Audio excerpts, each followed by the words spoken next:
Well, good afternoon, everybody, members of the committee, and also visitors, guests, and those who are watching this proceedings on our live streaming services. And thank you, committee members, for bearing in mind the week of national mourning that we have and addressing appropriately for that. And with due respects for the Duke of Edinburgh, I'd like to now have a 1 minute's silence while we remember him. Thank you.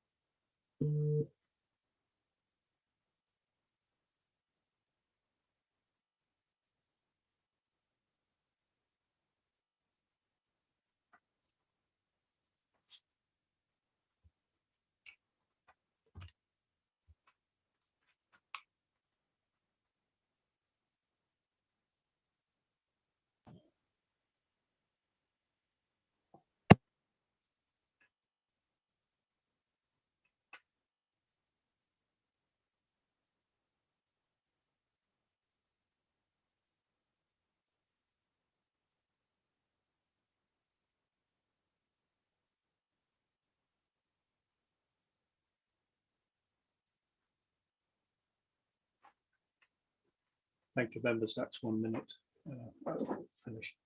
I just add, I didn't ask you all to stand up whilst we were doing that, because as we are meeting virtually, I think it would have been perhaps a little bit too much of a mayhem. And so, hello, everybody. Just for members of the public and other visitors, I am Councillor Robert Salisbury, and I chair this committee. The other members of the committee are on your screens, and you should have their names before you. Councillor Sweetman is the vice chair of the committee and would normally, if we were in the chamber, be sitting with me, but obviously virtually we can't do that. I'd just like to point out to members of the public that from time to time you may see me talking, but that there is no sound. There's nothing wrong with your audio equipment. I have another channel which I communicate with officers on, and that's what I'll be doing if you see that happening. They're there to give me advice, particularly in running this virtual meeting, which is not as simple as perhaps it might look. We're joined today by officers from Democratic Services, Legal Services and the Planning Division, along with other councillors, and Alison Hammond will be taking the minutes for us today. So we turn to the agenda and we start with the roll call. And then I will ask Tom Clark to read out the virtual meeting explanation. So as I call your names, could you please unmute yourselves, respond present, and then mute yourselves again afterwards in the normal way. Thank you. And so Councillor Bates. Present. Councillor DeBell. Present. Councillor Eaves. Present. Councillor Hatton. Present. Councillor Jackson. Present. Councillor Laban. Present. Apologies from Councillor Marsh. Councillor Peacock. Present. Councillor Salisbury is clearly here. Councillor Sweetman. Present. Councillor Webb. Present. Councillor Whitaker. Present. Thank you. I'll now turn to the legal officer, please, and for the virtual explanation. Thank you, Chairman. This meeting is being held in accordance with the virtual meeting regulations, which were issued by the government in April 2020. Members are in charge of their own microphones, but the meeting will be conducted by the chairman. The votes on the two items on your agenda will be named votes, which I will conduct. And at the end of the meeting, please stay in your place until the live streaming ends. Thank you, Chairman. Thank you, Mr. Clark. I'll now, for members of the public who are speaking today, I'll just read out the procedure. The items will be heard in agenda order. I will call speakers after the officer has taken members through a presentation on that particular item. When I invite you to speak, will you please unmute your microphone, make your statement to the committee, and afterwards mute the microphone again. We have one written representation today from Mr. Treffel, who I think is Bolney Parish Council. His statement will be read by Mr. Clark. Speakers will have 3 minutes to make their presentation. I will be timing this, and at the end of the 3 minutes, I'll ask you to summarize in 1 sentence and complete your speech. Questions by speakers to members or officers are not permitted. At the resolution of the item, when the item has been finished, you will be removed by officers from the Zoom meeting, although you're obviously free to carry on watching the rest of the meeting should you choose to on the streaming channels. Thank you. Item 2 on the agenda is to receive apologies for absence, and today we have them from Councillor Marsh. Item 3, to receive declarations of interest from members in respect of any matter on the agenda. If you have an item that you wish to raise, could you please use the raised hand function? Thank you.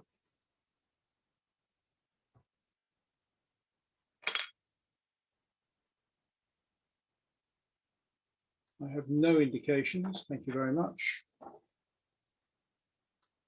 But to confirm the minutes of the previous meeting of the District Planning Committee held on the 14th of January, for this, we will use the e-vote buttons for agreement or disagreement. I've had no input from anybody, so I'm assuming, did we have the raised hand? It's in the reactions now, isn't it? Yes. As nobody has raised their hands, I'm assuming that we've got agreement, but can I please see a tick or a cross just to confirm that?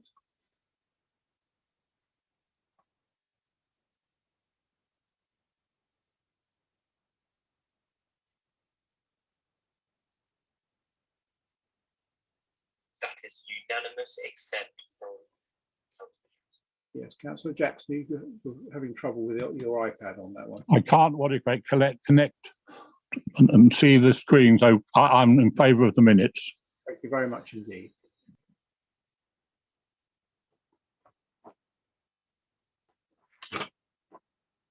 Consider items that the chairman agrees to take as urgent business. I have none. And so we move to items that are recommended for approval or otherwise. And just before we go to that, can I just confirm that everyone has got the update sheet? It was fairly extensive today, as I think there were 1 or 2 matters that had to be tidied up at the last minute. Everybody has got that and had time to read it. Take it. Yep. Thank you. For members of the public that are watching, I'd just like to say that planning often looks to people as though it's a heart and mind matter, and they tend to go more with their hearts than they do with their minds. We on this committee are exactly the reverse of that. We have to be very objective. And just to describe for you how we make our decisions, this untitled book is actually the National Planning Policy Framework, which is the government's major. From there, we have the Mid-Sussex Design Guide, which is a new supplementary planning document, which has recently been adopted by the council. And when we talk about design, we're not talking about the shape of windows and doors and that sort of thing. It's a whole holistic approach to the whole layout, visual aspects, and other matters. It's a very comprehensive, very detailed document, and that's all based around the district plan. Going out of focus for some reason. District planning document, which is our main policy guidance. So just so that people can see how we assess these matters. And so we turn now to item 6, and we look at the first application, which is DM 202640, Maryland Nursery Site, Cowfold Road, Bolney, and Joanne Fisher will take us through the presentation for that, please. Thank you, Chairman. Just to confirm, you can see my screen. Yes, we can. Thank you. Fantastic. Thank you.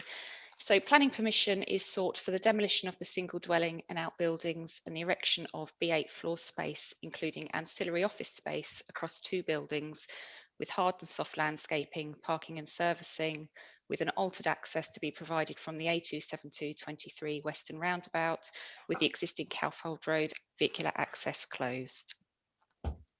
So just turning to the location plan, the site is currently used as a horticultural nursery and wood yard with access from the 272 Cowfold Road at this point, shown here with my cursor. There is currently a single dwelling within the site with various horticultural structures and sheds. To the west and to the north of the site is a former paddock area with stable buildings. There is dense vegetation screening on the southern, western, northern and eastern boundaries of the site.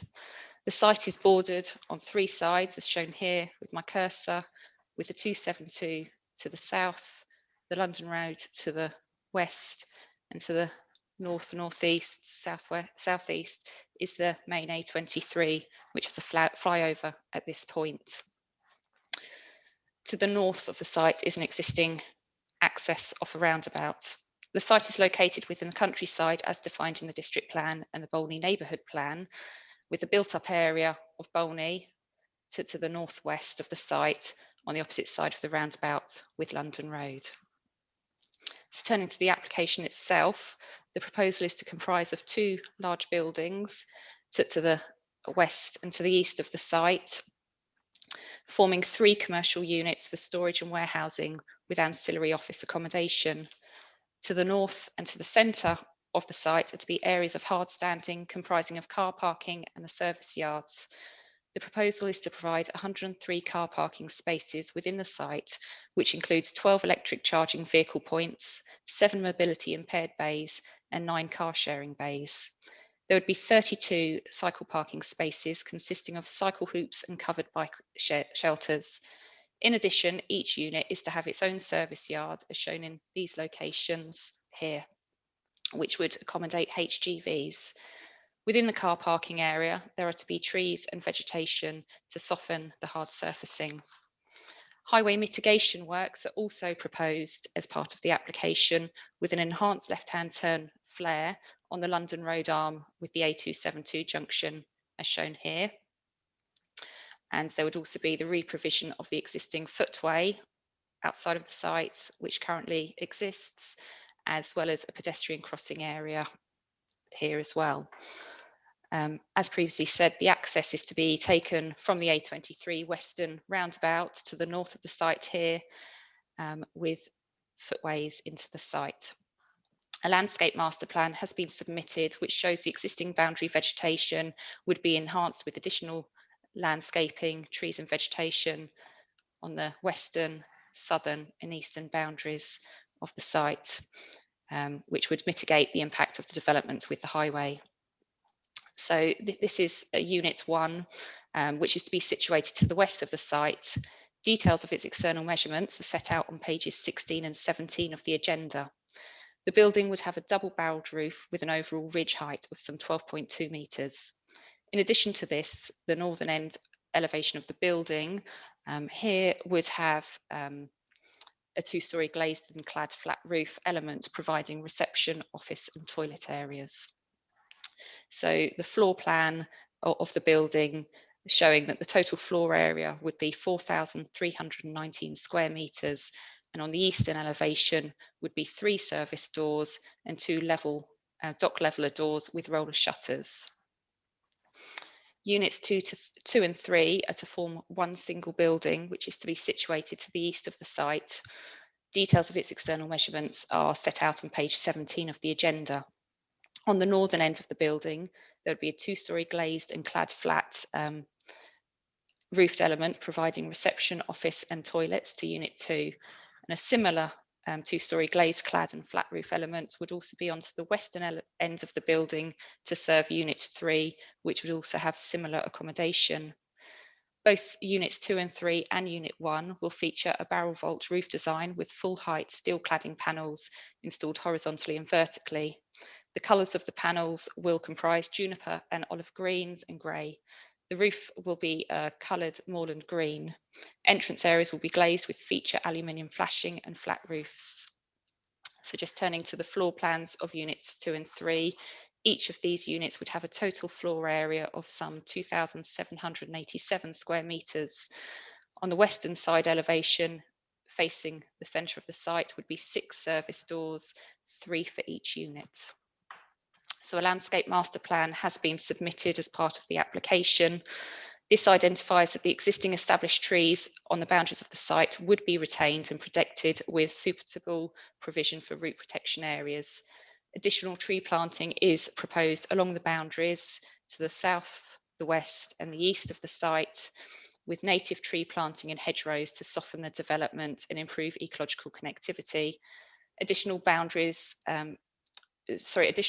on the boundaries shows enhancements on the southern and the western boundaries with the Cowfold Road and the London Road.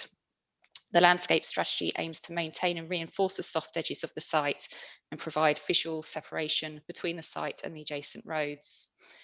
Unit 1, which is shown here, would be set a minimum of some 3.8 metres and a maximum of 12.7 metres with the western boundary, and a minimum of 11 metres and a maximum of some 15 metres from the southern boundary. Units 2 and 3 here would be set a minimum of some 5.8 metres and a maximum of some 10.5 metres with the eastern boundary, and a minimum of some 8 metres and a maximum of some 15 metres from the southern boundary. The southern boundary would replace the existing poor quality trees with mixed native species and understory planting. These distances of the buildings with the boundaries would provide a suitable landscape buffer. Trees proposed to be planted on the eastern and southern boundaries, western and southern boundaries, are to be mixed native species of feathered form and extra heavy nursery stock of some 4 to 4.5 metres in height, supplemented with multi-stem species of 2.5 to 3 metres in height, and hedge planting on the southern and the eastern boundaries are to be 90 centimetres to 120 centimetres in height, as indicated on the landscape master plan. This landscape master plan is controlled by condition 20 on page 46 of the agenda. The council's landscape consultant supports the scheme as set out on page 28 of the agenda. The proposal would provide enhanced planting of trees and vegetation, particularly on the western and southern boundaries, to soften the development and further reduce its visual impact along the Cowfold Road. So turning to the proposed access off of the roundabout, the existing vehicular access on Cowfold Road would be closed, and this new access will be created with new pedestrian footways into the site and also unmanned pedestrian crossing in the centre. As stated, there are to be an enhanced left-hand turn flare on the London Road arm of the A272 London Road junction, pending the full signalisation of the junction in association with the Northern Arc development in Burgess Hill. This would also include the re-provision of the footways adjacent to the highway, as well as the dropped curbs, as shown here, and a tactile paving with a pedestrian crossing at the junction. The site slopes from north to west with an existing 5-metre drop in the site. Here's the northern elevation, and this is to the south with Cowfold Road. Whilst the proposal is to result in cut and fill to the site, it is considered that the building will sit well in the site. The landscape screening and proposed design of the building seeks to mitigate the impact of the development. The buildings will be some 12.2 metres and some 13.1 metres in height from the ground level of the site once developed. We've got some CGI images which have been produced to show how the development will look from the existing roundabout at the top here of the presentation, within the site, shown at the bottom, and in this slide to show from the Cowfold Road and junction. This CGI image has been produced prior to the Highway England's consultation and agreement of the left-hand turn flare, but it does show that the screening that would be provided as part of the landscape master plan to mitigate the impact of the development. There's just some photographs of the site here which just shows the existing roundabout. There's the existing field entrance looking down to the London Road. This is looking with the existing hedging on the Cowfold Road and the junction with the Cowfold Road and the London Road. It's looking within the site of the existing nursery. This is the existing entrance, which would be closed up. This is looking to the western boundary of the site with the existing trees and vegetation. It's looking from the south back up to the north of the roundabout with the existing dwelling within the site. And this is looking down onto the London Road where the left-hand turn flare is proposed. This is the junction where the left-hand turn flare would be proposed, and this is from the western boundary looking back into the site. So turning to the main issues of the proposal, although the proposal is in conflict with policy DP12, which seeks to protect and enhance the countryside, as it is neither necessary for the purposes of agriculture, nor is it supported by a specific reference elsewhere in the district plan or neighbourhood plan, there are other material considerations which must be taken into account. Policy DP1 of the district plan relates to sustainable economic development, which in part requires the provision of new employment land and premises to be made by allocating further sites within a site allocation DPD. Policy SA6 of the submission draft site DPD seeks to allocate Maryland's nursery for B8 storage and distribution employment uses. The site is considered suitable for allocation, having been through the site selection process and sustainability appraisal. The site allocation DPD is at an advanced stage, having been submitted for examination, and so carries significant weight. Full details of policy SA6 are set out on page 24 of the agenda. In relation to character and design, the existing site sits within a hard edge plot as it is surrounded by the highway network of the A23 and the A272 on all sides. Due to the existing commercial nature of the site and the proximity of the site with the surrounding highway network, it is considered the character of the countryside in this location is not of high value.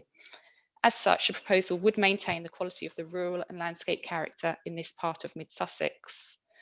The site would provide a comprehensive redevelopment seeking to improve the character of the area. The buildings have been laid out to make effective use of the topography and landscaping to mitigate the impact of the development against existing and proposed dense vegetation. The longer building to the east here would be seen in context with the A23, which sits at a higher level than the site with dense tree screening between the site and the 23. Due to the intended use of the buildings, these are to be large in scale. However, through the palette of materials, the barreled roof, and the appearance of the buildings would be minimised. The chosen colours of the elevations and the roof seek to blend in with the surrounding trees and vegetation. In addition, it's considered the design of the buildings seek to provide articulation and subdivision of the facade through the use of different materials to break up their mass and scale. The proposal would provide enhanced tree planting on the western and southern boundaries to soften the development further and reduce its visual impact along the Cowfold Road. In addition to tree planting to the site boundaries, areas of tree planting within the site will be provided to break up the hard surfacing. The landscaping within the site would also seek to further soften the development.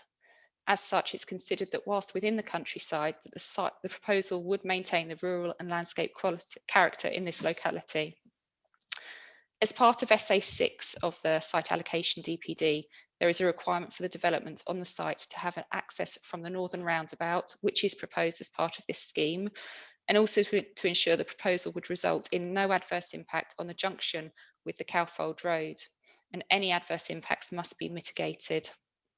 Following consultation with Highways England, the proposal will provide an enhanced left-hand turn flare on the London Road, as shown here, with the 272 junction.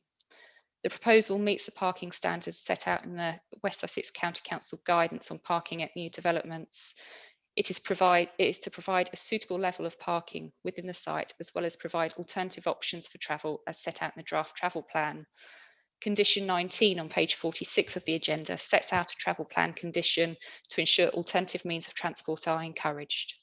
The Highways Authority and Highways England both raised no objection to the scheme as set out in full on pages 51 and 55 of the agenda.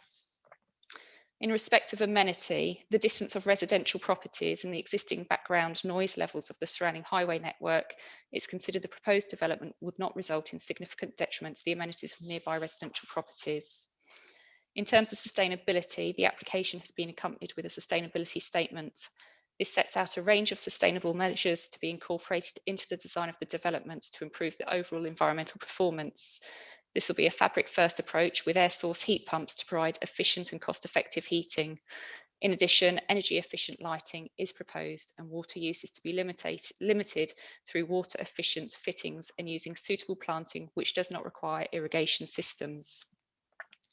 In conclusion, although the principle of the application does not comply with policy DP12, there are other material considerations which outweigh this conflict, which are set out in the officer's report and in this presentation. The most specific is that the proposal is allocated for storage and distribution employment uses under policy SA6 of the Emerging Site Allocations DPD.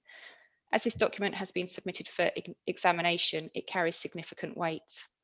Overall, officers consider that the planning balance falls significantly in favour of approving this application.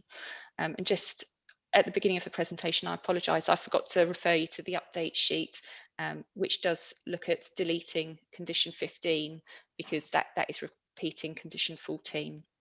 And that brings my presentation to an end. Thank you, Chairman. Thank you very much, Ms. Fisher. We have two presentations on this particular application, and the first is from Councillor Truffle, who is Chairman of Bolney Parish Council, and his presentation will be read by Mr. Clark, please. Thank you, Chairman. As you said, it's a submission by Hugh Truffle, Chairman of Bolney Parish Council Planning Committee, and it's in relation to this application. Having now had time to consider the site levels and contours plan, drawing number P408, provided by the applicant on the 21st of March 2021, Bolney Parish Council is very concerned by the applicant's apparent proposal to cut and fill the development area to alter the ground level by several metres for the two buildings using retaining walls to the north, south and east of the site as shown on the plan.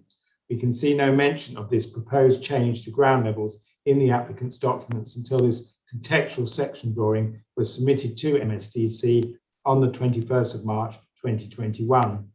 Our concerns about the applicant's proposal are twofold. Firstly, the applicant has not made clear how it proposes to accommodate these ground level changes and retaining walls in its mitigation landscaping. And secondly, what the impact of a large tall building constructed on a raised ground level will have on the surrounding area, the local landscape, the public footpaths adjacent to the site and the nearby roads.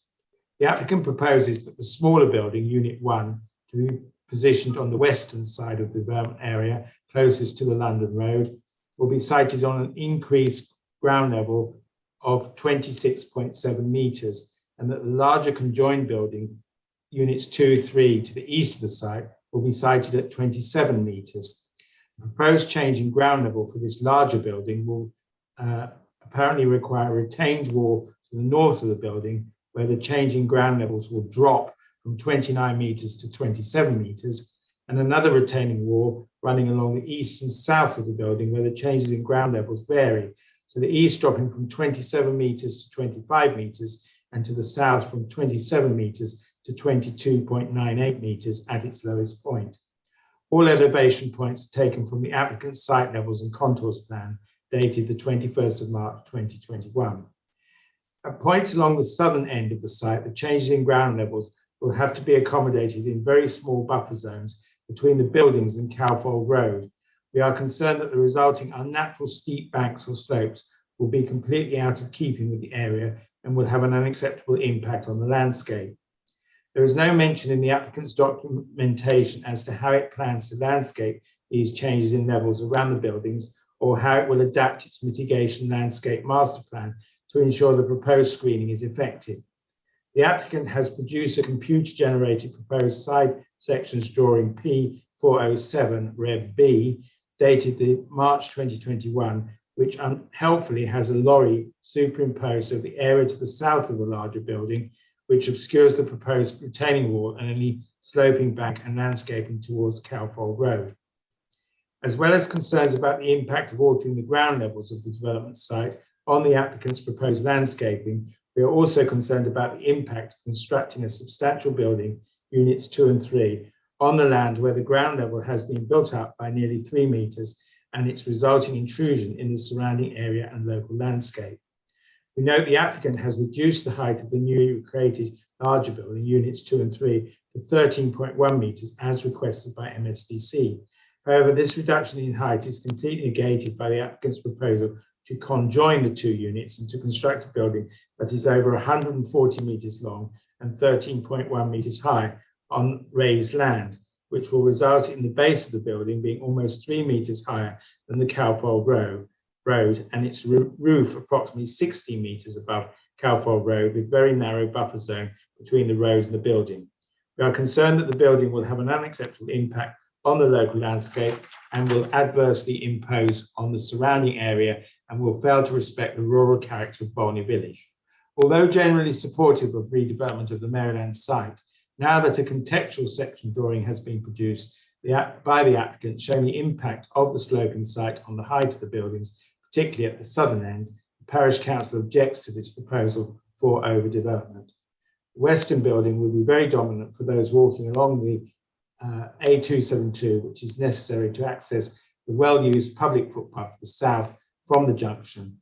The buildings are so tall along the A272 boundary and the south end of London Road that it will take decades before the proposed screen of trees gets anywhere near screening them. Before we can support this proposal, we need to understand how the changes in ground levels will be accommodated by the applicant in its landscaping and how it proposes to minimise the intrusion of an oversized building sited high in the natural landscape so that the development does not have a negative impact on the village and surrounding area. Thank you, Chairman. Thank you, Mr. Clark. Gosh, I've got 2 pages of notes off that. The second speaker is Mr. Robin Barton on behalf of the applicant. Mr. Barton, please.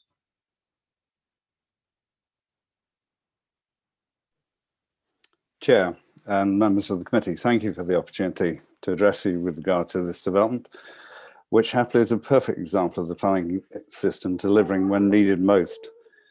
The effects of the COVID pandemic on the economy nationally and locally have been severe. All of us know businesses that have not or will not survive through no fault of their own, but as a consequence of the seismic jolt to the economy that the pandemic has brought.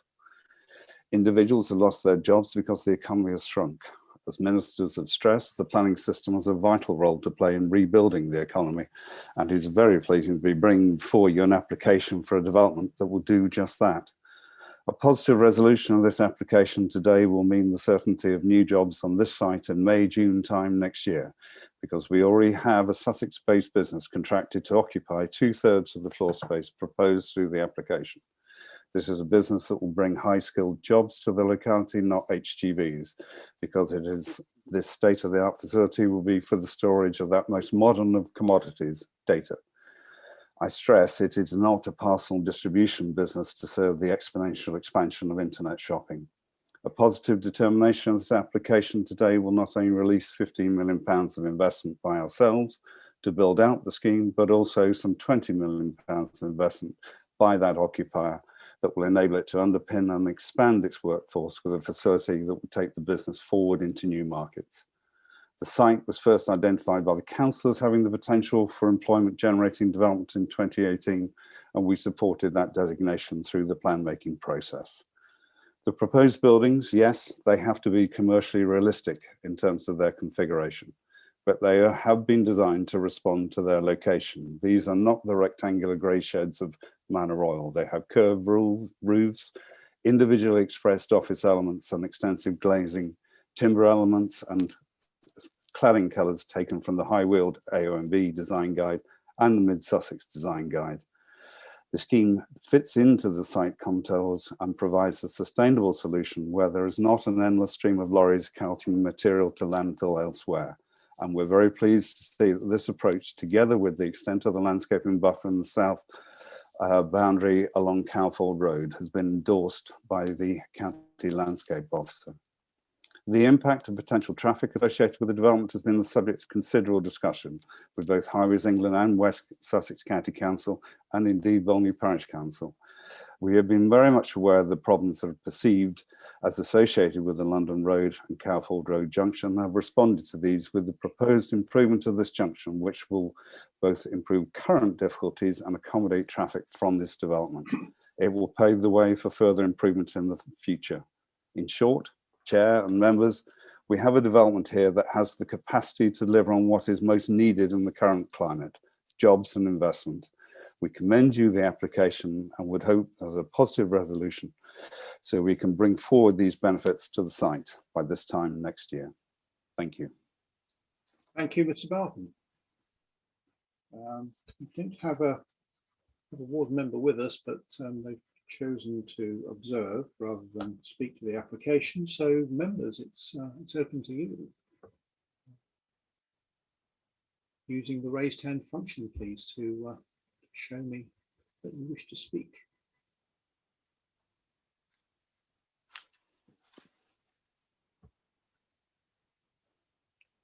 Sorry, my screen is gone. Councillor Sweetman, please. Thank you, Chairman.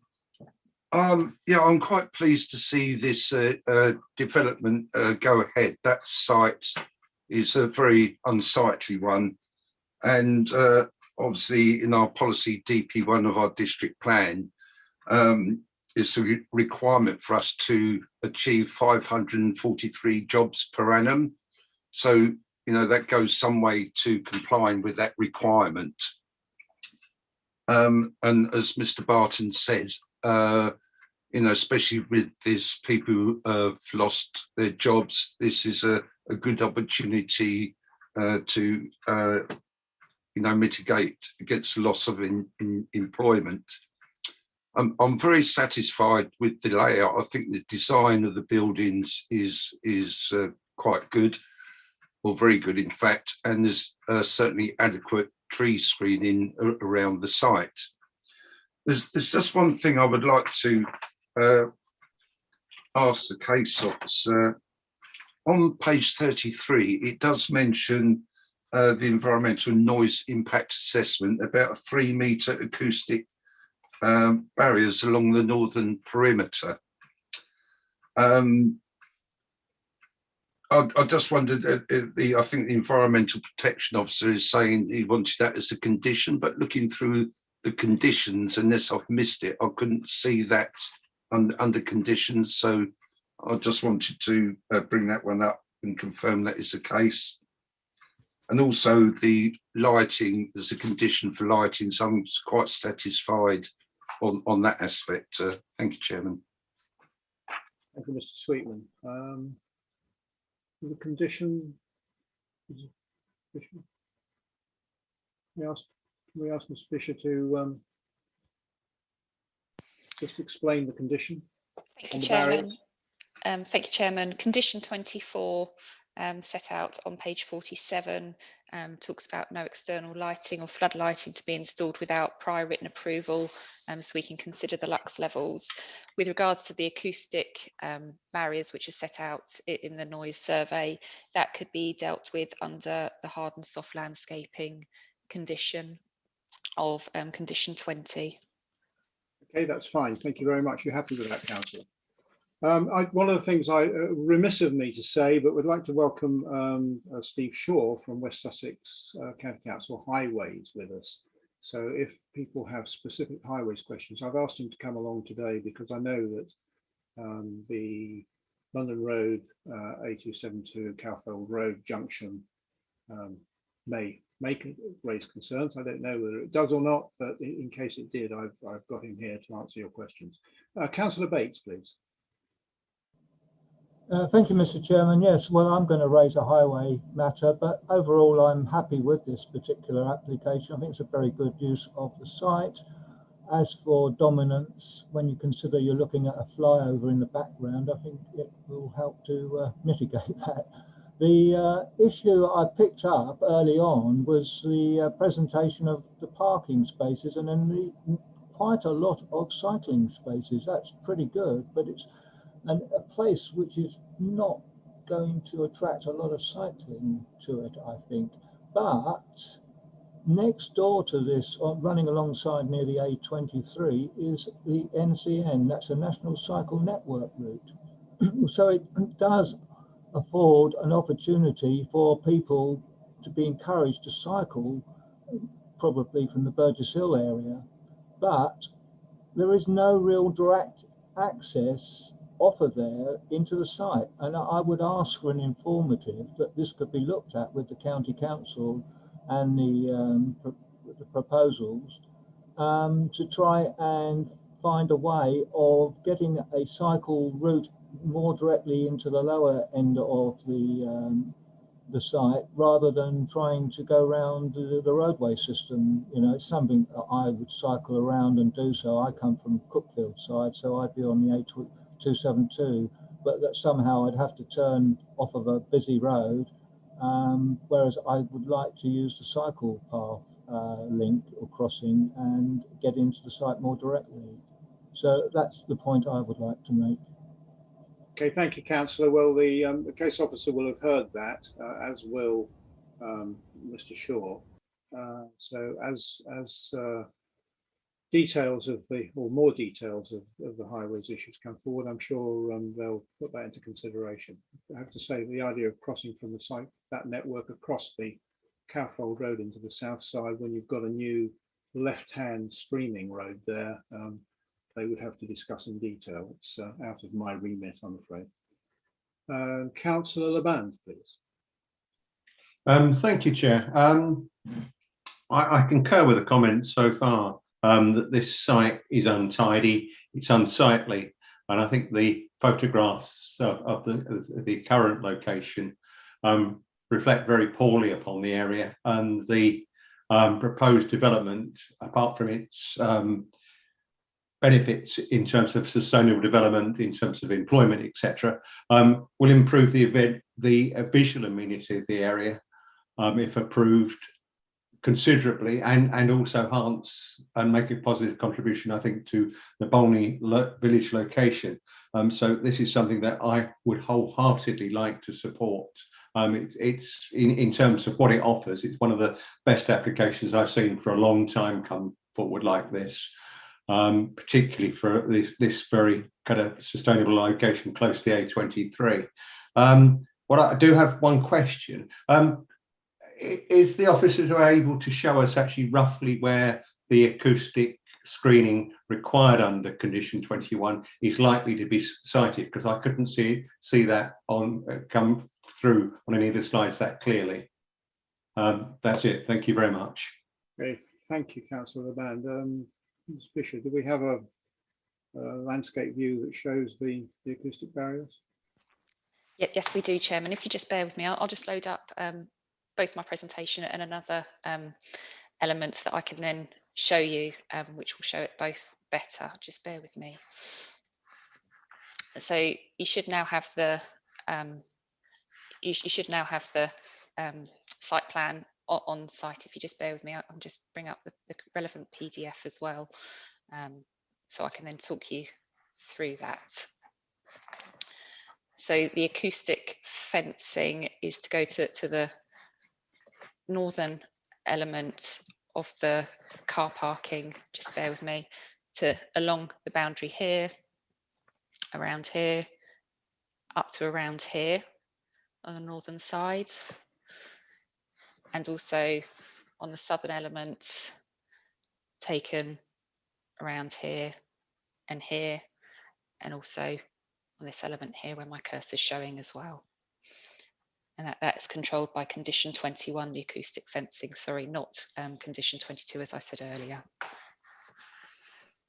While we're on that slide, may I come back? The real reason I asked the question was up the top of the screen, I believe where the tank area is, there's a residence, and it's mentioned in Environmental Health Officer's report. There is a residence between 70 and 80 metres off the site, and the reason for the acoustic screening was to actually protect that residential unit from noise. So Chairman, if I can just You respond. could please. Mr. Fisher, Sorry, I've just scrolled across to the PDF. There is a small area of acoustic fencing here and also here, but the acoustic fencing is more for the service yards area here.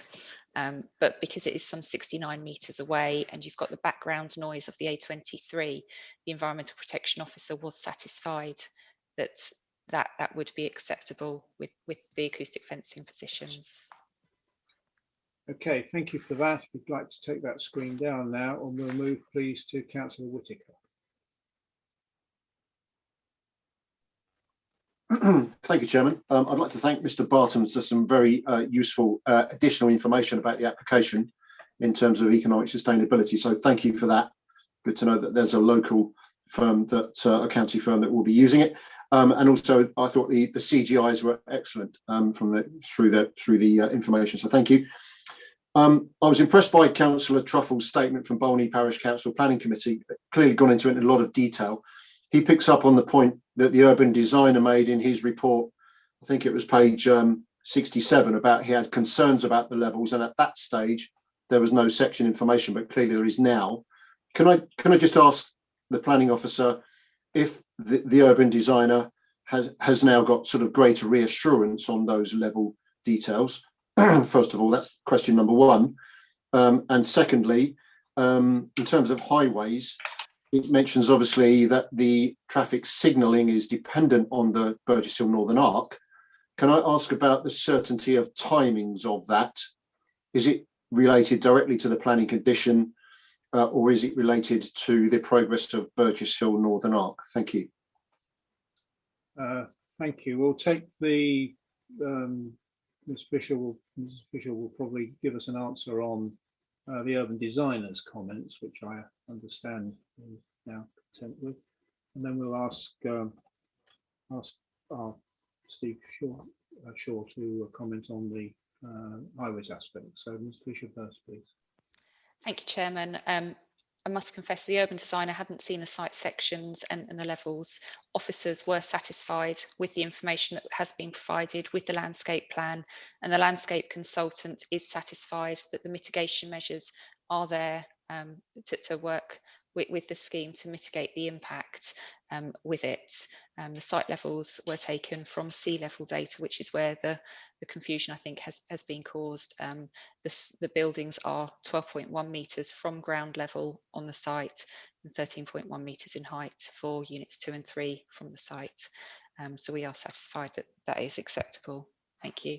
Okay, thank you. I just remind ourselves, members, that the urban designer has a very specific portfolio to deal with. He has made his comments to the planning officers about this. Planning officers have then satisfied themselves on it. So the fact that he's made that comment and then it's gone no further, that's his role, is to comment to the officers, and the case officer will then deal with it from there. Mr. Shaw, please, if you could comment on the highways aspects there. Yes, thank you, Chair. Welcome to us. Thank you. So members, there's effectively, just to be clear, there's two separate highway works. There's obviously the signalisation proposed to the A272 London Road junction as part of the Northern Arc planning application. And then as part of this application in front of us, there's separate works which are effectively, as Joanne set out in a presentation, to provide an extended left-hand turn lane filter. And basically what that'll do is it'll increase stacking capacity and help improve people turning left out of the London Road onto the A272. The trigger point for the Northern Arc signalisation, I believe that is at 400 occupations of the Northern Arc, so that is completely separate to this application. And that will happen at a point in time when either, well, on or before the 400th occupation at Northern Arc, and it's not dependent on this application. It's very much a separate mitigation designed to address the Northern Arc's impacts rather than this impact. Works being put forward as part of this application, the left-hand turn lane, are effectively be brought forward in advance of the Northern Arc and provide mitigation for this development. The trigger point for that, the condition is set out on page 45 of your agenda, and effectively that has to be brought in prior to first occupation development. Okay, thank you very much for that. Whilst we are speaking highways, if I can then branch out into the highways section and ask members possibly to bring their thoughts to bear on that, because it's very good of Mr. Shaw to join us and answer these questions. I don't want to delay him all afternoon if we've got specific questions. So therefore, I would like to pose one or two things to you, if you don't mind. One is a lot of concern from Twynham Parish Council about the impact on the C-class roads around the area and the B-class roads, which you will have read of. So I wonder if you could give us a highways view of their, and an answer to their concerns. One that Bowley Parish Council raised in detail was the possibility of a roundabout. I mean, and talking of stacking down London Road, my impression, I use that route quite frequently, is that stacking already takes place, except it's not on the road. People run down the side, the verges, and they form their own fast slipway. So when I saw fast slipway, I was expecting to see an extension along the Cowfold Road, which would allow traffic to merge more, which the drawings don't show. And I wonder if you'd like to comment on that, please. And was anything done to investigate a roundabout? And rather than the simple answer of, well, the land take would have been too great, did anybody do any modelling which might show any advantages over signalisation? I'll leave it there for now. Thank you. Okay, for those questions. First of all, I'll just summarise what, so everyone's clear in terms of what the parish concerns are.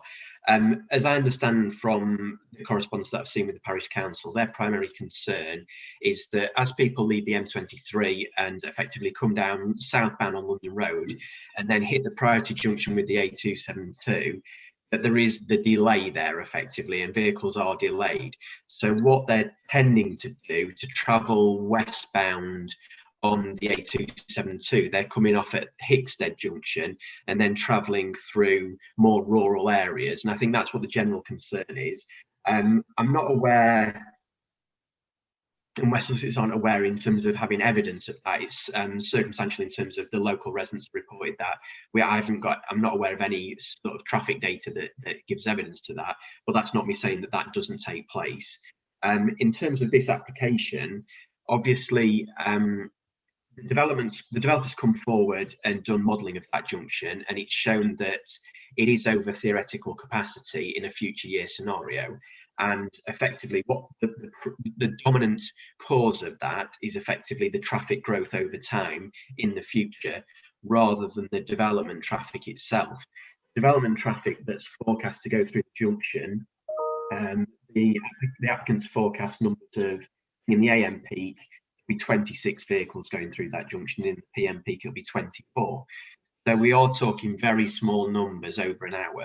And just to give some context to that, generally we would only look at an assessment of a junction if there are over 30 vehicle movements in a peak hour. So it is small numbers in terms of the overall traffic going through there that this development will impact on that junction.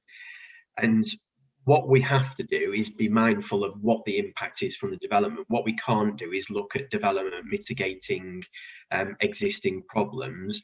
They have to mitigate their own impact effectively. And that's what we've sought here, is that effectively the left-hand turn lane, when it's been modelled, it's been demonstrated that effectively they're mitigating their small increase in trips on that junction. They're not going to vastly improve the situation, but equally they're not obliged to do that, because effectively it's an existing scenario where there is existing traffic level. So in our view, the mitigation put forward does mitigate the impact of the development. It doesn't sort out the existing traffic levels, but they're not obliged to do that. In terms of the roundabout, no formal assessment as far as West Sussex are concerned has been undertaken of a roundabout option. So that's either as part of the Northern Arc development or as part of this development.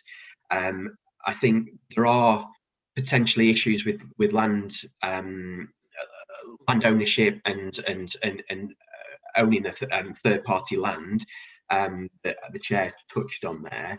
And effectively, what we've done is we've looked at the mitigation put forward and considered whether that mitigates the impact. And in our view, it does. Therefore, there hasn't been an explicit need to assess a roundabout option. And I think I've also got reservations whether the deliverability of a roundabout. But in terms of your specific question, that hasn't been formally assessed in any form that we are aware of as Highway Authority. But consultants may have looked at that, but that's not been put forward. I think I'd stress to members that's not the consideration put before us. Obviously, we have to determine the application as it's presented to us, and there's no formal option with a roundabout proposed. Thank you very much for that. Yes, indeed, the application can only resolve its own traffic issues and not those of others, but I knew that was going to be a burning topic from the two parish councils, so I just wanted to get that aired. And thank you very much for your responses. Councillor Hatton. Thank you, Chairman. My main consideration or concern was exactly the thing that you've just raised, actually, and with regard to, you know, have they actually looked at whether a roundabout should be provided? It's a bit of a pity, really, when we say, or that we have to say it can't mitigate things that are already a problem, because obviously, because things are already a problem, it makes the fact of a new building or a new area much worse. So I don't think we can always rely on that quite logically. But anyway, the explanation, thank you for that. My other small one was about why is it an uncontrolled pedestrian crossing? What's the rationale behind that, please? Okay, that's squarely in Mr. Shaw's area, I should think, isn't it? I think so, yeah. Can't get out of that one.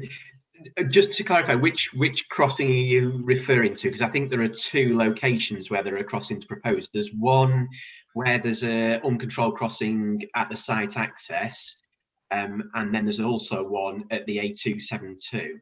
So, well, I would say both. both. I would say both. Right, okay. But as far as I'm concerned, fine. I'm concerned about both. Yeah. Yeah. So when we're looking at what the nature of the crossing should it be uncontrolled crossing with just drop curb tactile paving, or should it be sort of a more significant crossing as a signalised one? We will look at the location of them, but also the likely use of them, and that's based on sort of levels of vehicle trips, but also levels of pedestrian trips. Given the location of these, it wouldn't be appropriate, given they are not that regularly used. I appreciate they will be used by pedestrians, but it's not like a regular occurrence.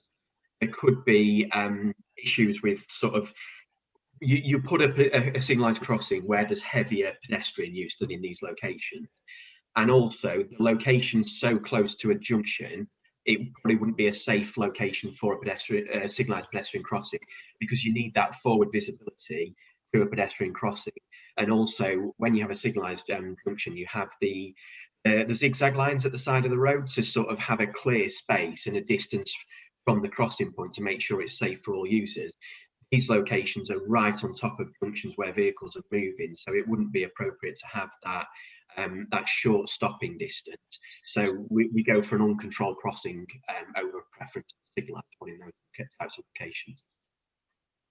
Thank you. Well, if I may come back, Chairman, I would say that's not a very safe thing to do then. If you haven't got a very long stopping area between a junction and a zebra crossing, I should think that would be highly dangerous if you're waiting for lorries or whatever to stop. But however, that's just my own personal view. Thank you. So I think the safety audit will have been done, so we can all have views on these things, but we have to abide by the manuals on what is and isn't allowed.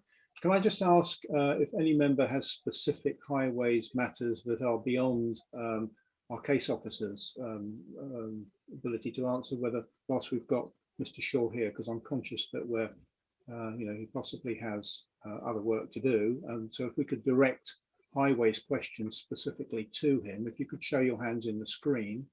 Councillor Jackson, you've got your hand up for a highways question.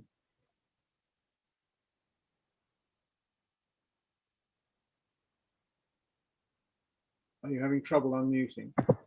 Hello, can you hear me? Yes, we can now, thank you. Yeah, my particular question is also concerning, because I quite often come off the A23 at the Bolney thing and reach the T junction with the 272 and peak periods that are obviously quite busy. And sometimes I do come through Hickstead and up through Bolney Chapel Road and joining the A272, which is quite a narrow road and quite a difficult turn into the A272 going westwards. So have they thought about improving both of the T junction and the Bolney Chapel Road junction on the A272? Well, just before Mr. Shaw answers that, can I just remind people with traffic questions that we're not trying to generally improve the road system on the back of this development. It has to reflect the output from the development. Mr. Shaw, please. Yeah, I mean, a lot of my response is just going to echo what the chair's just said, is that we can only mitigate the impact that the development's going to have. The only improvement works that they are proposing are to, as Joe explained in the presentation, to the site access and then the junction of the A272 and London Road in terms of the left flare turn lane. And our view is that that mitigates the impact they're having. I appreciate there may be existing issues within the network, but unfortunately we can't oblige developers to mitigate those. Thank you for that. Any other highways questions? Councillor Eaves, please, and then Councillor Bates. Thank you, Chair. It's about the cycle path. I don't know if that's a highway issue as well.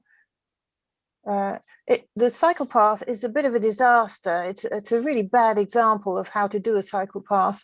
If you come from the south or east, which you would do if you're coming from Burgess Hill, and this is eminently reachable, so it would be something that people could do to come to work by bike.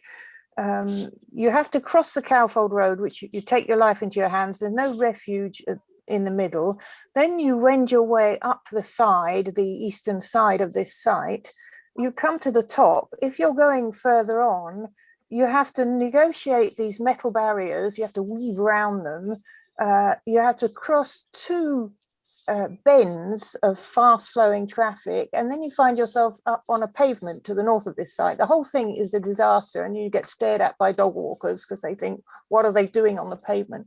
So I know the developer doesn't have to address any existing deficiencies, but there really are deficiencies there. And if you look at the Bolney neighbourhood plan, it says provide safe cycle routes to Bolney village. So if we could do something about that cycle route and make it more friendly, and I support Councillor Bates on the entrance somewhere else off the cycle path into the site, that would be really good.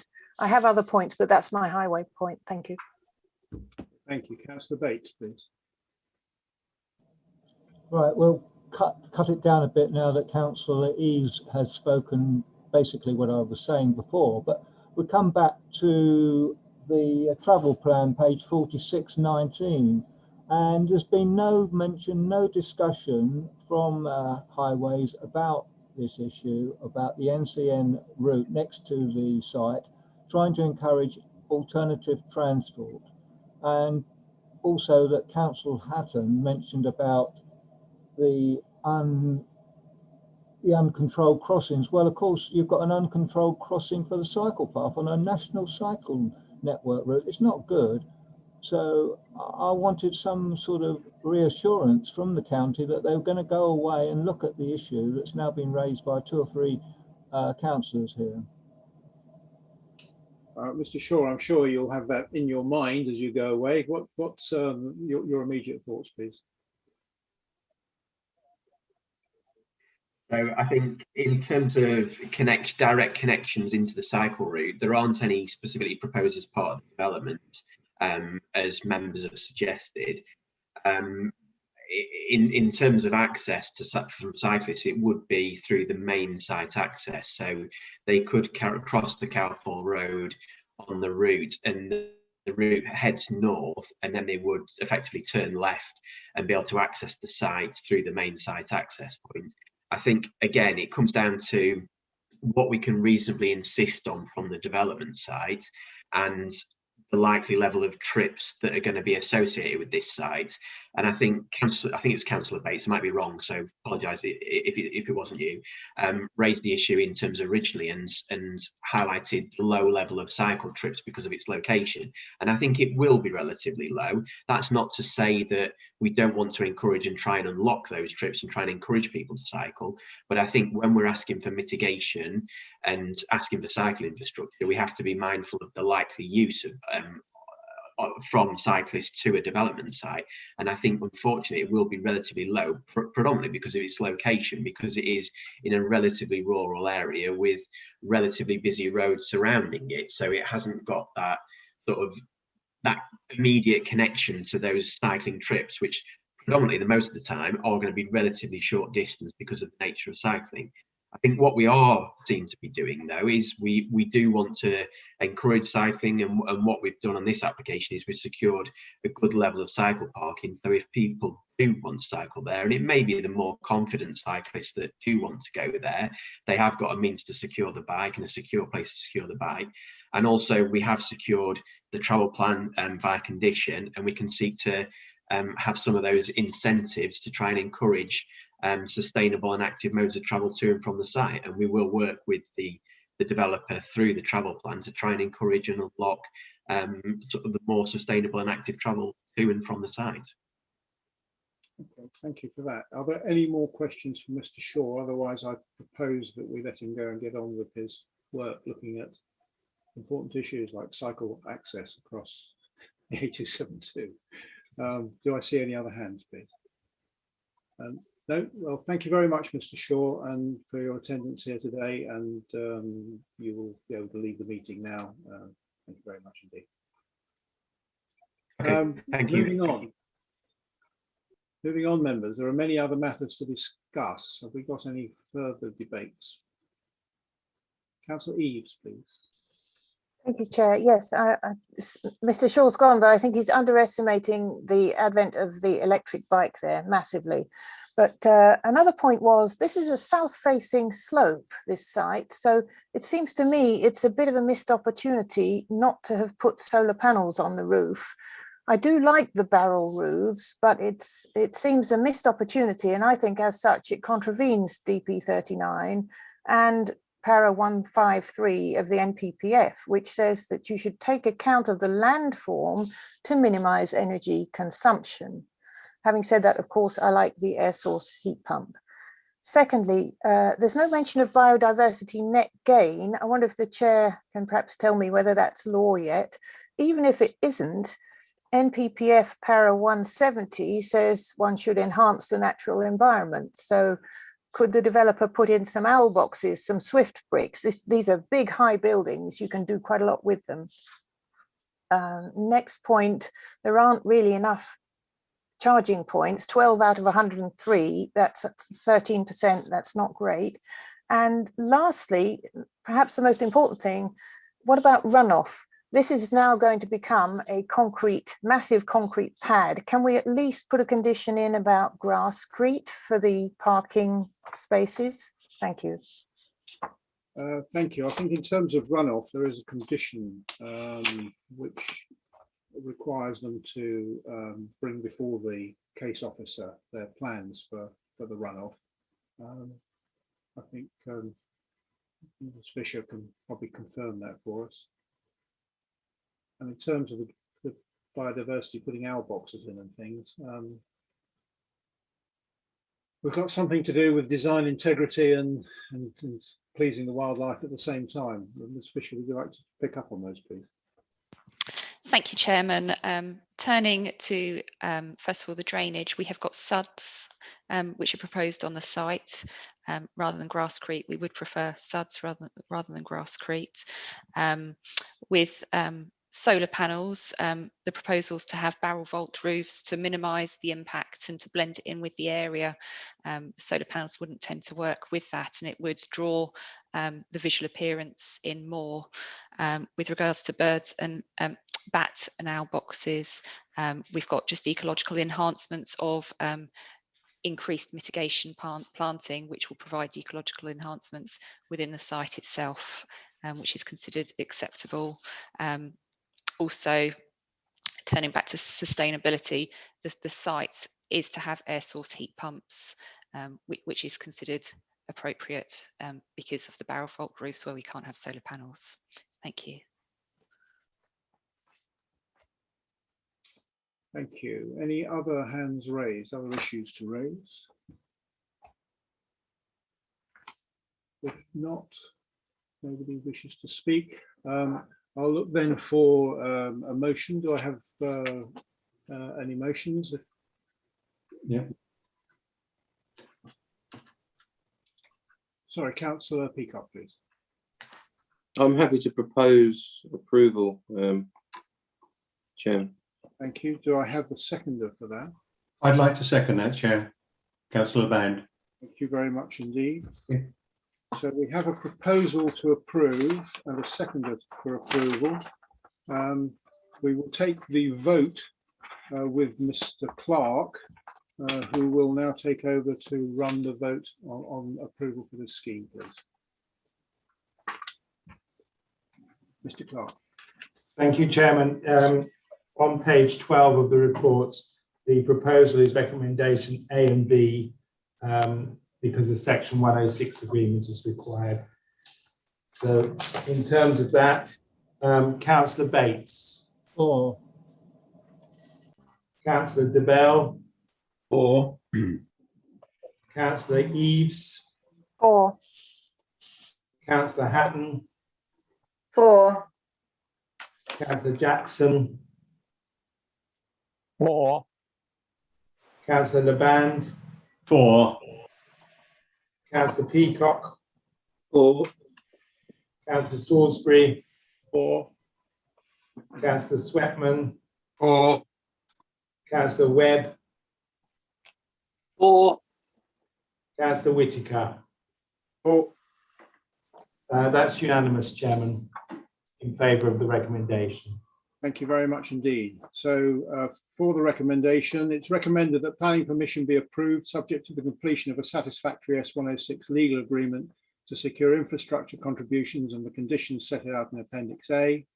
And the recommendation B is that it is recommended that if the applicants have not submitted a satisfactory signed planning obligation securing the necessary infrastructure payments by the 15th of July 2021, then it is recommended that permission be refused at the discretion of the divisional leader for planning and economy for the following reasons. 1, the application fails to comply with policy DP20 of the Mid-Sussex District Plan in respect of the infrastructure required to serve the development. So thank you very much for that. And we will move on now to, I've lost my paperwork again. I'm very bad at this. To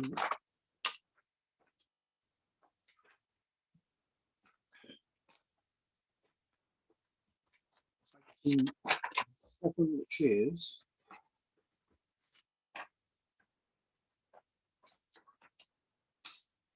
DM 203516, and that's Max Welton House, Boltfair Road, Hayward Heath, demolition of existing office building and provision of 54 apartments. And this is again Ms. Fisher. Thank you, Chairman. Just to draw members' attention to the update sheet, apologies for the length of it. It was noted that the Highways Authority very original and amended comments had been missed out in full within Appendix B of the agenda. So they have been included in the update sheet, as well as full comments from West Sussex CCG with regards to healthcare infrastructure provision. There has also been updated West Sussex County Council contributions due to the reduction in the number of flats proposed from 56 to 54. The West Sussex County Council contribution is set out within the update sheet, and there are just a few updates with regards to paragraphs, and there is to be a recommended condition to relate to a travel plan, which is set out within the update sheet as well. Thank you. So turning to the application, I presume you can see my screen. So planning permission is sought for the demolition of the existing office building and the provision of 54 apartments with associated parking, landscaping at Maxwelton House and land to the south of the building, Boltrow Road, Haywards Heath. So the land outlined in red here, shown by my cursor, is the application site, which currently comprises of a detached commercial office building with parking to the rear, as well as this area of land here is parking in association with the offices. Land immediately to the south of Maxwelton House here, which is shown as dotted, was previously a dwelling which has been demolished. The front boundary of the site with Maxwelton House is open with grass, trees and an area of hard standing to the front. There is terrace fencing here where the site has been demolished. And like I said, the car parking area here, there is a hedging along the highway. To the north of the site here is Winkfield Court, which is set at a lower level than the highway. To the south of the site here is car parking for Molyneux Place, which are 2 buildings forming flatted development of 3 stories in height. On the opposite side of the road to the west, we have got the public library. We've got a residential property here of 36 Boltrow Road, and the access point here leading to the council offices car park, as well as car parking for the town hall. To the east of the site, set at a lower level, is the mainline railway, and there's trees and vegetation on the boundaries with the railway cutting. The site is located within the built-up area of Haywards Heath as defined within the district plan and the neighbourhood plan. So the report does refer to the conservation area in the listed building. This map shows the application site, which is here, shown by my cursor, and its relationship. This blue hatched area here is the mustard green conservation area, and this red building here is the listed building, which is referred to within the report. So turning to the application itself, the proposal is to comprise of 37 market housing, comprising of 11 one-bed flats, 26 two-bed flats, and 17 affordable flats, comprising of 7 one-bed flats and 10 two-bed flats, resulting in a total of 54 flats on the site. The development would provide 30% affordable housing. So this is the existing Maxwelton House, which is on the site at the moment. This is the front elevation facing Boltrow Road. It's a 3-storey building, and because of the site levels, there is a lower ground floor area. So at the rear of the site, where the site is much lower level, it is seen as a 4-storey building. Turning to the application itself, this is taken from the front elevation of the proposed building. There would be 5 vertically proportioned bays with 2 main entrance areas shown here and here, serving the flats. There would be recessed balconies within the bays at the upper floors, and within the roof, on the roof, there are to be 2 further levels which are recessed and stepped in from the main building with a different material form. On the side elevations, there are to be high level windows serving ground 1st, 2nd and 3rd floors. You can see the step back and step in of the upper floor levels. And this is the lower ground floor level, which works with the levels of the site. This is to the rear of the site. In a minute, you'll see on the next plan that there is undercroft parking areas proposed to the rear of the site as well. This is long elevations showing the proposal in relation to the existing flatted developments along Boltrow Road. It shows how the development will step down and follow the contours of the site. And this is taken from the railway line with the existing tree screening. So the lower ground floor levels, as I said, due to the levels of the site, the building will consist of a lower ground floor level comprising of 5 flats with 2 main rear core areas serving the development of lifts and plants, as well as undercroft parking for 13 vehicles, bin stores and secure bike storage. As well, to the rear, there would be further parking. So there'd be a total of 28 off-road parking spaces, 9 having electric charging vehicle points and 78 cycle parking spaces. At ground floor level, the site is to be landscaped frontage with 6 specimen trees and additional landscaping to soften the development. Two main entrances would be here and here, accessed by steps and paths as well as ramped areas. There'd also be a low boundary wall along the frontage to create defensible space to the development, and to the rear the existing trees will be retained and additional planting is also proposed. So these are the first to third floor plans showing the recessed balcony areas proposed for all the units, as shown by my cursor.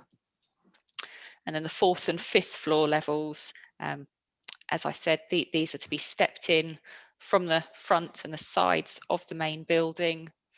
And as seen in the elevations earlier, they are to be of a different material to assist in showing the differentiation and reduce the impact of them. So we've got some photos of the existing site.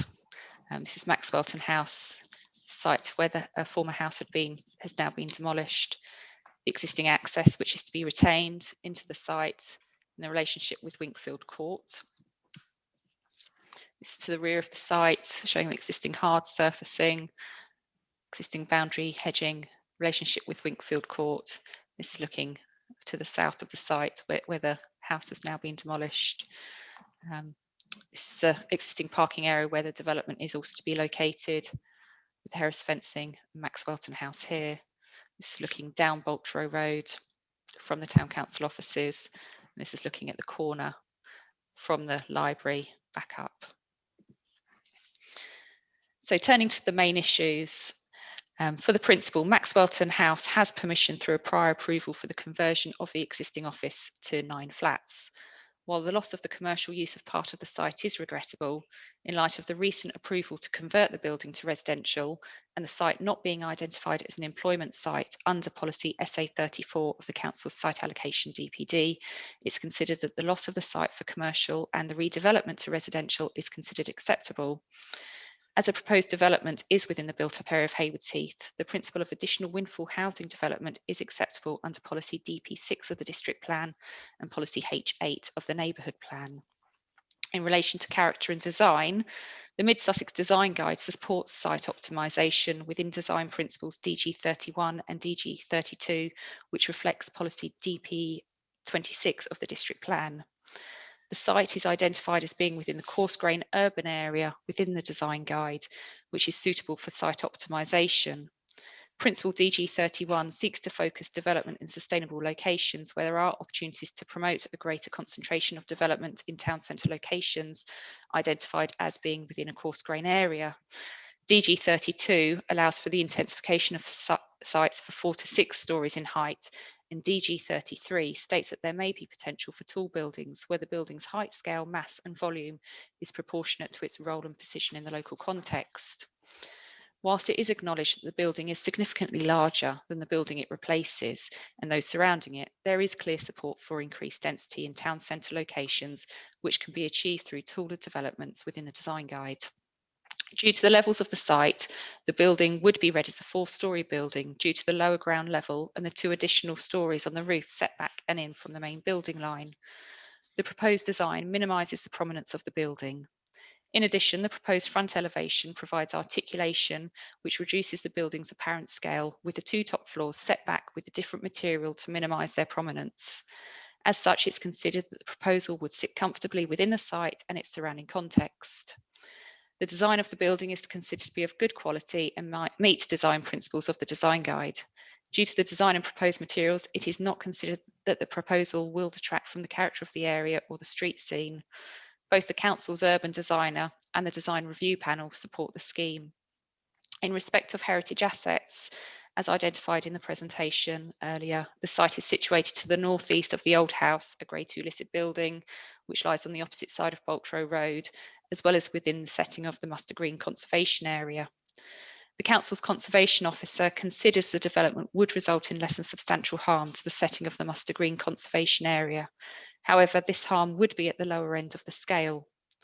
Having regards to para 196 of the NPPF and case law, it is considered that the proposal would result in a number of public benefits as identified on page 104 of the agenda, which outweighs the less than substantial harm to the setting of the conservation area. In terms of highways and parking, the proposal would comprise of 28 car parking spaces. 9 of these would have electric car charging points. In addition, there would be 78 covered and secure bike parking spaces located to the lower ground floor, undercroft parking areas, and also within the car parking area to the rear of the site. It's acknowledged that the proposed parking provision falls below the identified county car parking standards. However, the site is within a highly sustainable location, close to the mainline railway station, bus stops, and the town centre. Due to the sustainable location of the site, it is considered that the reduction in car parking can be supported.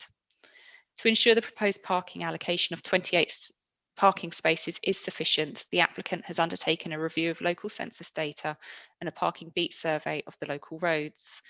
Based on the census data, the applicant suggests the flat may require an additional 9 spaces. The beat survey shows that this can be accommodated without any severe impact. West Sussex County Council Highways have verified this data and confirmed 9 additional parking spaces may be required, and this additional demand could be accommodated on the street. The Highways Authority have raised no objection to the scheme. To encourage sustainable means of travel and a reduction of parking on the site, a condition for a travel plan to be submitted and implemented is proposed as set out in the update sheet.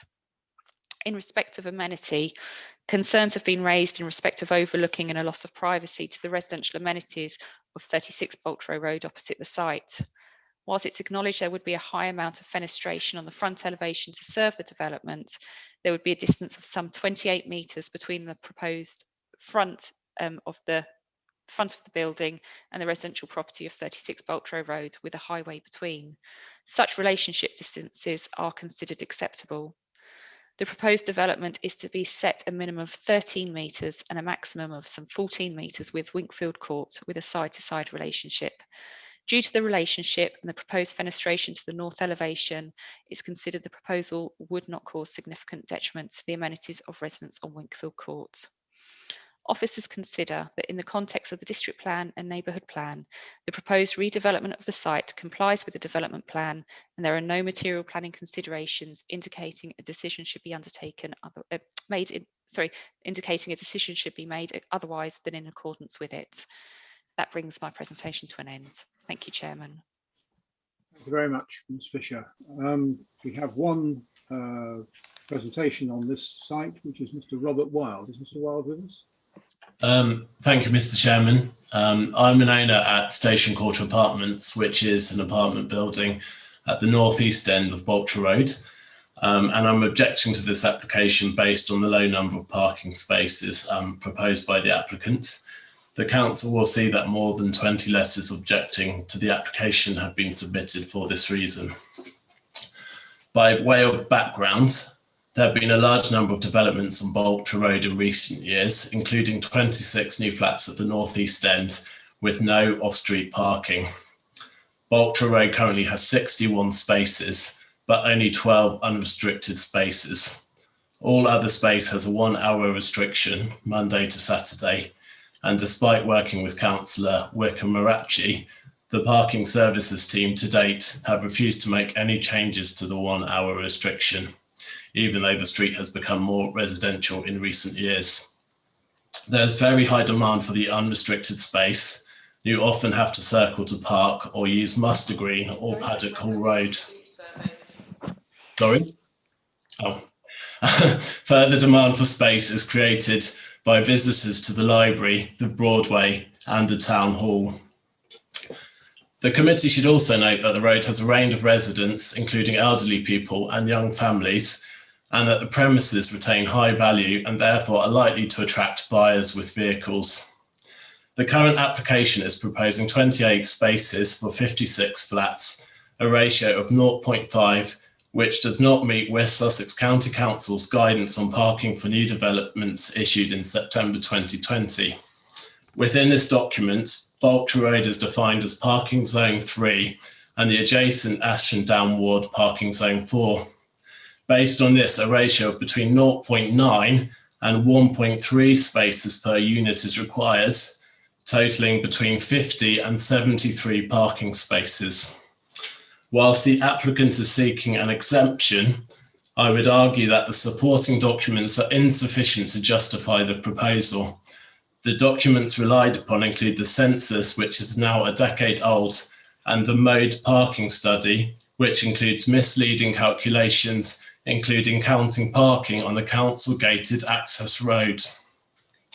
I would ask that the council refuse the application until adequate parking is proposed by the applicant and that the parking exemption is not applied. I am certain that existing residents will not be able to park easily within a reasonable distance from their homes if the development goes ahead as stated. Thank you. Thank you very much, Mr. Wilde.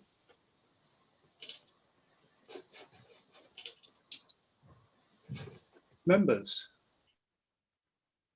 your comments, please. Councillor Bates, was that a hand raised, but we've got a green tick instead? Sorry, yeah. That's okay. Yeah, sorry. Thank you, Councillor Bates. Right, I didn't know I was going to click off on this, but I mean, it's a bit of an irony, isn't it? We're talking about car parking in a town centre. We're providing a lot of cycle parking spaces, and I think bikes will be used a lot more than the previous application I spoke on. I mean, the other factor is that people going to move into these flats are more than likely to be trundling down Boltwell Road, jumping on a train, going to London, where you find it rare that anybody with housing accommodation has any bespoke car parking whatsoever, and they earn an awful lot of money. I used to be a commuter, or still am a bit, but I mean, my main thing about this whole application is the design, the quality, and does it really enhance the environment there? And I'm we've had this application in for quite a long time, over many months now, and we don't seem to come to a satisfactory design, I don't think. And I think that the bit on the top, whatever you want to call it, with different materials, which as far as I could see was render, which is not really suitable. I know it's set back, but I think that the mass of this building is too big. It's not got enough design quality for us to approve this at this stage. Okay, thank you. Councillor Eaves, please. Thank you, Chairman. Yeah, I sympathise with Mr. Wilde.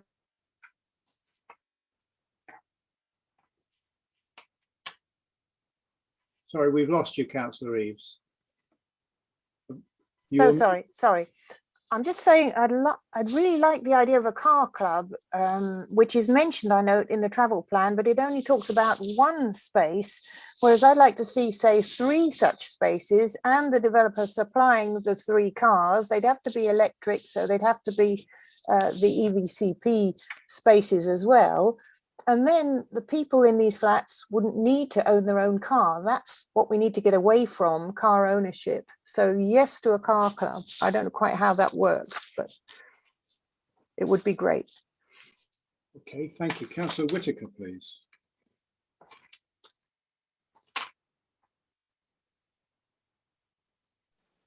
Thank you, Chairman. Yeah, I've been intrigued to hear Councillor Laban's comments, probably following mine. My initial impression is that parking is low, 50%, but as you say, it's near a station. However, I do have sympathy with Mr. Wilde, but equally, from East Grinstead, we have a very similar, identical problem, not enough parking spaces and too many cars. So that is a general thing. So it's not just a Haywards Heath phenomenon, I'm afraid.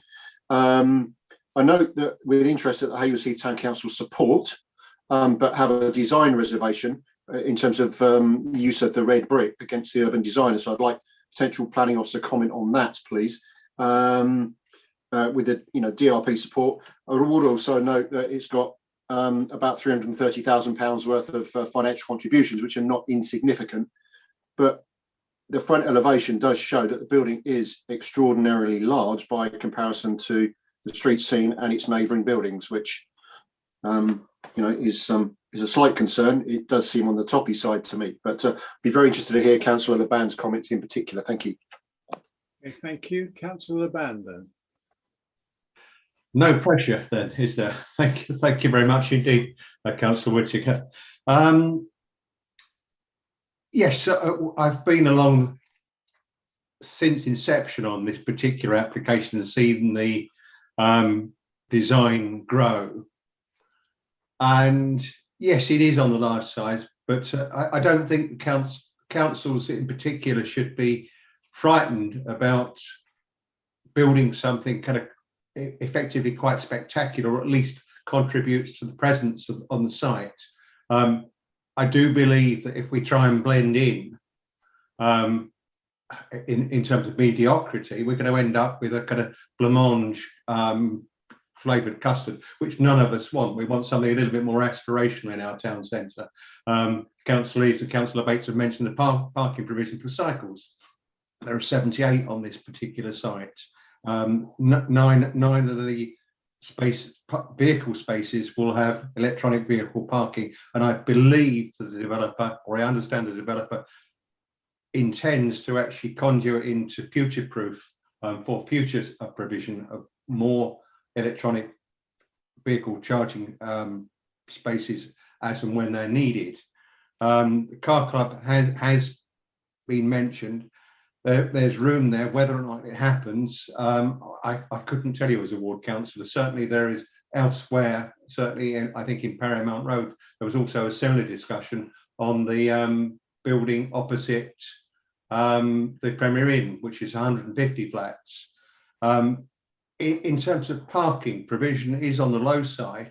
However, nearby developers have had great difficulty in actually selling parking spaces to owner occupiers in the area, and there's evidence further down in Boltrow Road that a great deal of owners and residents have been attracted into the area despite the absence of parking provision for the properties they live in.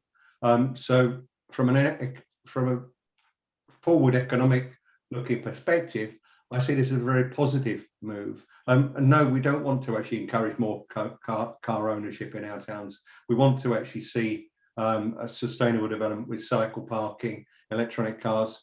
And this is a great location. And as it stands, I like the application a lot. In terms of the comment on the red bricks, yes, the town council was often kind of pull their teeth out a little bit in terms of the proliferation of red bricks, and I think the DRP comment alludes to the celebration of brick, but this isn't central Manchester. We don't want to see more and more red bricks just because we've got enough already, basically, and something different would be very welcome. Thank you very much. Thank you, Councillor. Councillor Peacock, please. Yeah, thank you, Chairman. Yeah, I've got a question at the end, but to start off, I would agree with what Councillor Whittaker said. I think with this, its location's so near to the railway station, perhaps works against the need for more car parking, unfortunately for the residents. I fully understand their frustrations, but as Councillor Whittaker said, we've had similar issues in East Grinstead, whether it's permitted development conversion or building on car park. So I can understand that, but I think certainly even with the new guidelines from West Sussex in Q4 2020, this does seem consistent to me with past practice. The question I do have, and it's rather housekeeping, but I noticed in the update sheet, and on page 127, highways say they need more information regarding parking space dimensions and the level of the EVC points. I'm assuming if officers could confirm that the actual size of the car parking spaces may seem typically irrelevant, but I think in this case it is important. That will be stated and covered under conditions 14. Am I right in assuming that, Chairman? Thank you. You are, Councillor, as is the requirement for them to bring back their proposals on EV points, because the highways requirement is 28% for parking spaces, which actually was a question that was in my mind with the previous application, 100 and odd spaces and only 12. I thought I was going to explore the difference in percentage against an industrial unit versus residential, but I'll do that offline, as they say. But meanwhile, we do have conditions, and they do have to bring this stuff back to the case officer. Ms. Fisher, would you like to just comment on that? Thank you, Chairman. Following the comments from the highways about confirmation on the sizes of the parking, especially to the Undercroft, the agent came back to myself and the Highways Authority showing plans that they would meet the car parking size requirements for a space, and we were satisfied with that. Hence why the application is before members with the plans that have been submitted. Okay, thank you for that. Now, just turning back to Car Club, it's not within our remit to make a developer provide a car club, but that is in the hands, I think, of local residents informing that sort of facility. In terms of the bulk and scale of the building, several comments there from different councillors about it. So let's have a little session addressing that. Just remind ourselves that we do have to use the design guide these days. We have to get to grips with it. Now, I know it's a new document for us, and we're all starting to become familiar with it. But the urban designer and the design review panel were using that document when they assessed this building. So, you know, if you read the urban designer's comments on page 134, there's some very specific guidance there on why he found this development acceptable. Ms. Fisher, you heard the comments from the councillors. Would you like to build on that? Thank you, Chairman. I will start with the car club point that was raised. That could be dealt with within the travel plan, which is the additional condition within the update sheet. When that is submitted, if members were minded to approve the scheme as part of a condition, we could encourage the car club scheme to come forward, and for it to be increased from potentially 1 space to 3, we could encourage that. With regards to the design of the materials, Councillor Bates raised about the 2 top floors. The materials on that would be zinc, not render.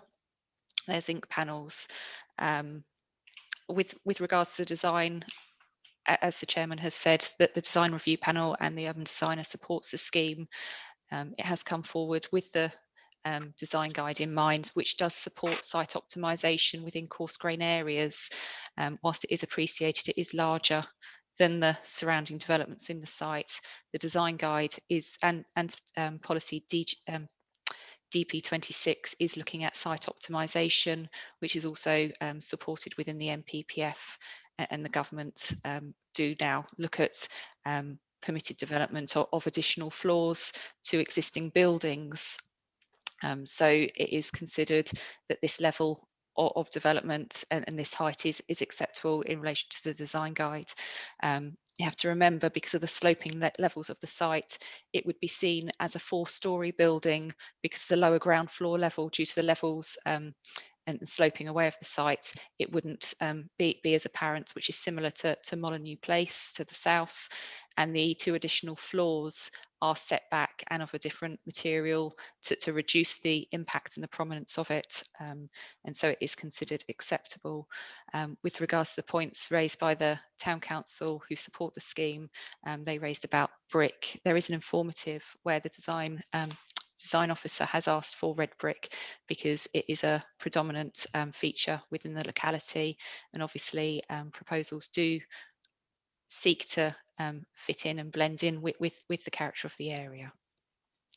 Thank you. I think I've covered the points. I think we're all going to have to appreciate that with the densities required for building, that we are going to see more of these. I mean, over the other side of the railway line, we accepted a 9-storey building there on the basis that within the topography with the other buildings around it, it fitted in.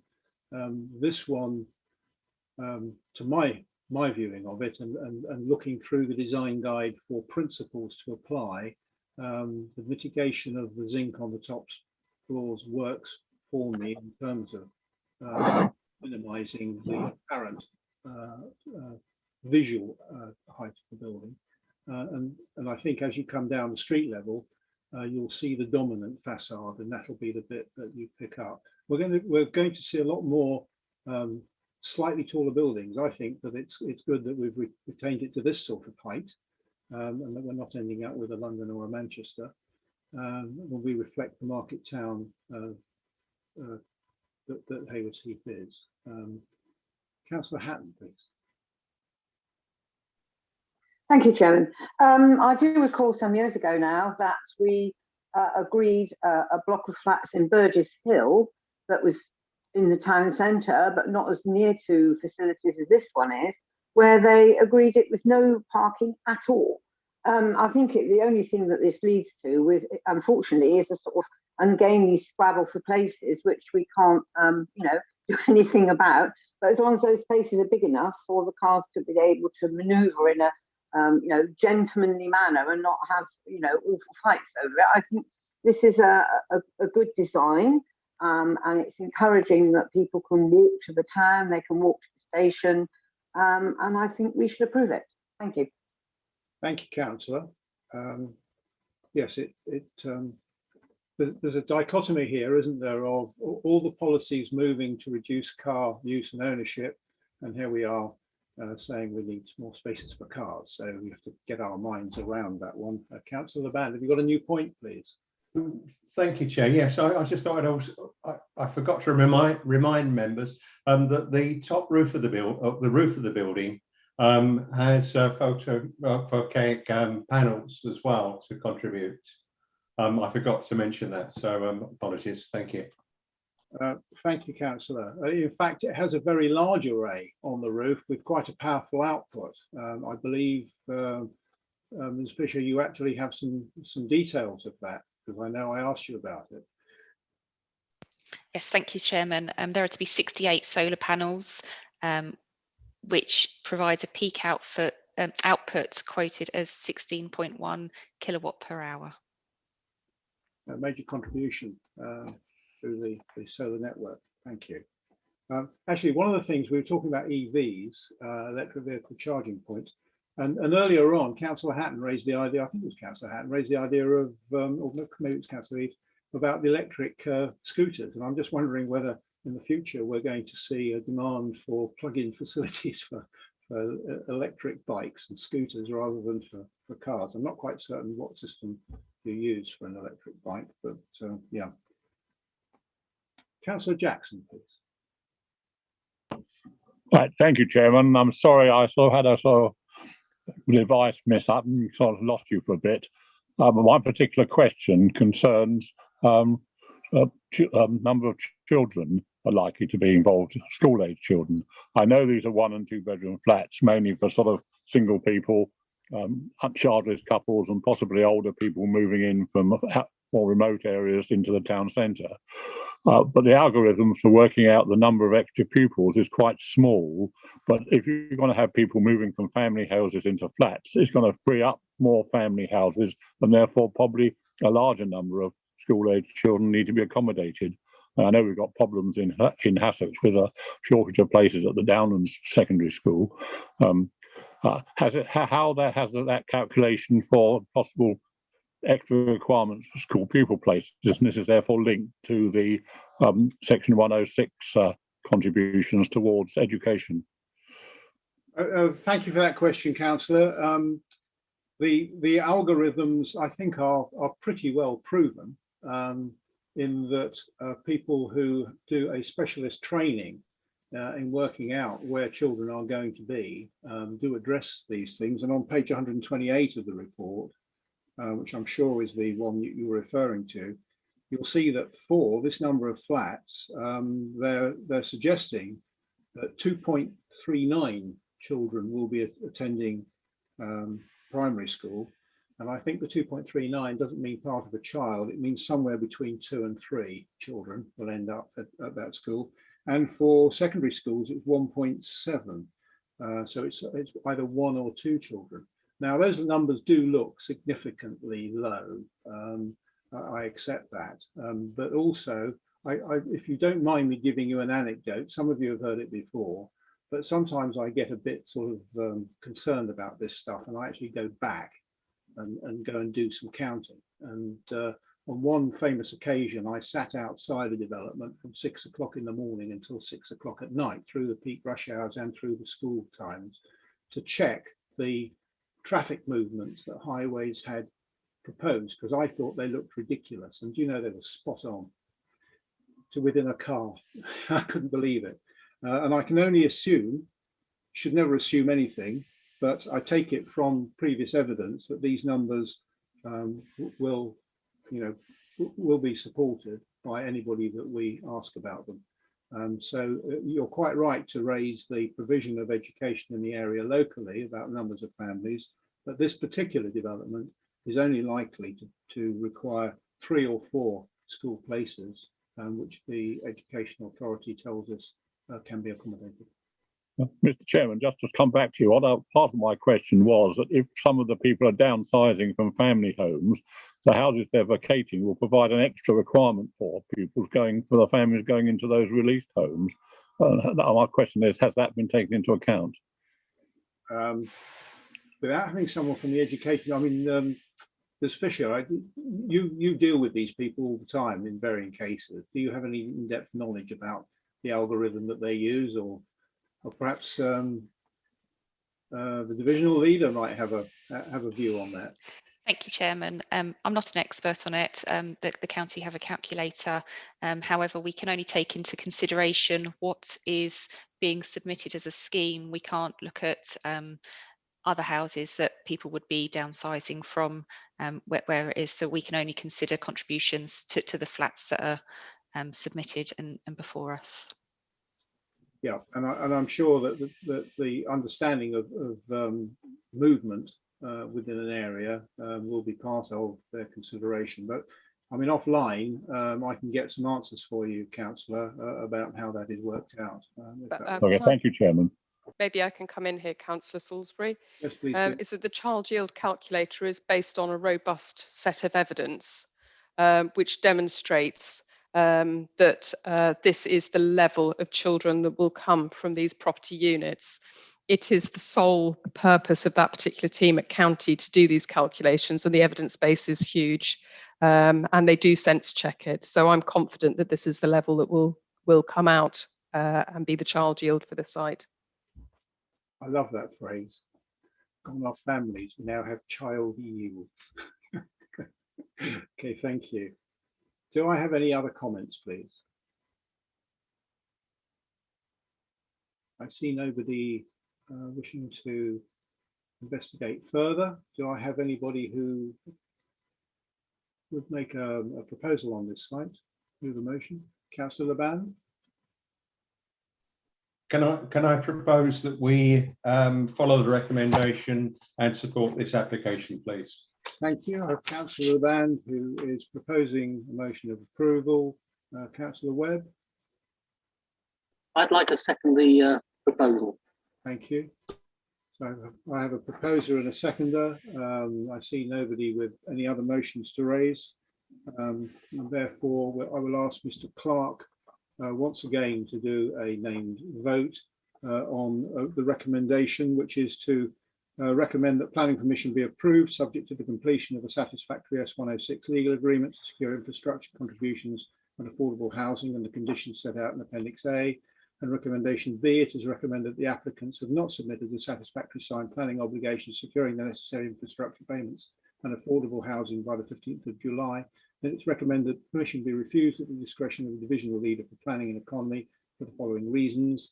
The application fails to comply with policies DP20 and 31 of the Mid-Sussex infrastructure and housing required to serve the development.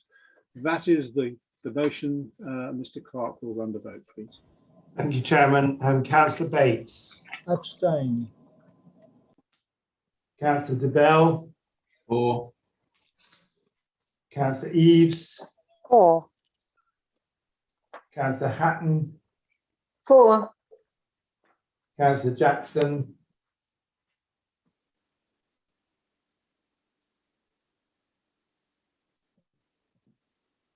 Councillor Jackson. Sorry, you're either muted. Four. Thank you, Councillor Jackson. Councillor Band. 4. Councillor Peacock. 4. Councillor Salisbury. 4. Councillor Sweatman. 4. Councillor Webb. 4. And Councillor Whitaker. 4. Chairman, that's 10 in favour with 1 abstention. Thank you very much, Mr. Clark. In which case, this application is approved as per recommendation A and B that I read out previously. So we move to the agenda, item 8, questions pursuant to Council Procedure Rule 10, due notice of which has been given. I have none, and therefore I close the meeting at 15:54. And thank you all very much for your attendance, and look forward to seeing you at future planning sessions, whether they be training or a committee meeting. Thank you all and good afternoon. And will you all please remain in place